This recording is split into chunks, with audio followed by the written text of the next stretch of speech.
You're watching your local news leader. This is WCIA 3 News at 6. It would have been alarming to the reasonable person.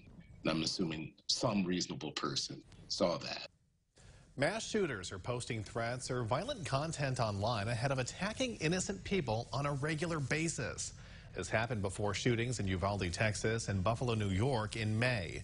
And the man facing felony charges in connection to the Highland Park shooting left clues online for months. Thanks for joining us tonight. I'm McLeod Hageman. And I'm Jessica Coons. Jennifer's off tonight. In the weeks since the shooting on the 4th of July, we've been asking the state's top prosecutor, why aren't these hints being caught before the carnage? Target 3 investigative reporter Renee Cooper is with us. Renee, you sat down with the Attorney General this week. We did, Jessica, and we focused on what's now known about the 21-year-old who's accused of opening fire from a rooftop in a quiet suburb, killing 7 and sending another 24 to the hospital. Bobby Cremo's unusual interest in violence was visible online for months before that day. So why didn't this surface until after the shooting? And if police had seen these posts ahead of time, what could they legally do to step in and potentially prevent mass violence? Now, some of the video in this story may be disturbing. We're showing bits and pieces, not to glorify the alleged shooter, but to show you what, less than a month ago, was readily accessible to anyone online. Bobby Cremo was likely best known to his online followers as Awake the Rapper, an artist and alias who posted violent content. I hate when others get more attention than me on the internet. In one music video, he appears to act out a school shooting, and disturbing animations also seem to trace back to Cremo. One depicts a shooter ultimately shot by police. I'm wondering, with our technology, why we're missing these warning signs, if there is any, I guess, what resources would be needed to have been able to do that? Well, it all depends.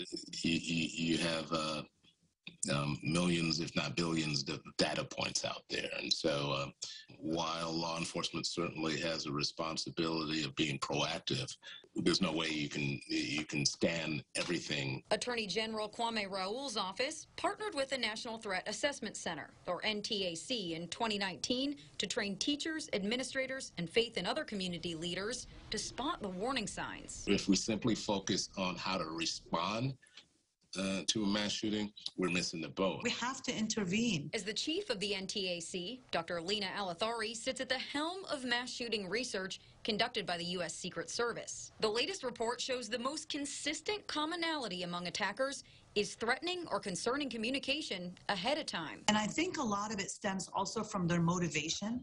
So if you look at the #1 motive of those who engage in mass attacks is some sort of grievance.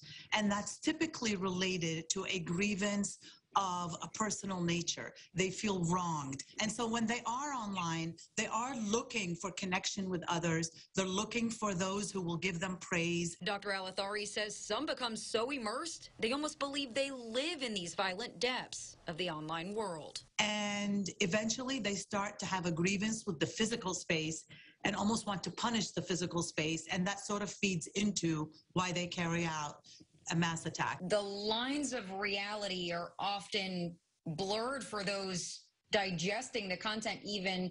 So is it realistic to expect people who are on these sites to report those red flags? What I can tell you, Renee, from the data, most of mass attackers, when they are using these sites, they're usually typically mainstream sites. And when imminent threats were posted there, research shows potential attacks have been averted. Some of them were stopped as they were on their way to school with a weapon. And in those 67 cases, if you look at their planning behaviors, they were quite extensive. The Illinois Attorney General says, based on what he now knows, if law enforcement had been made aware of Cremo's online activity, the state's red flag laws could have removed his gun rights. There was clear sign to me that this person could be a dangerous person.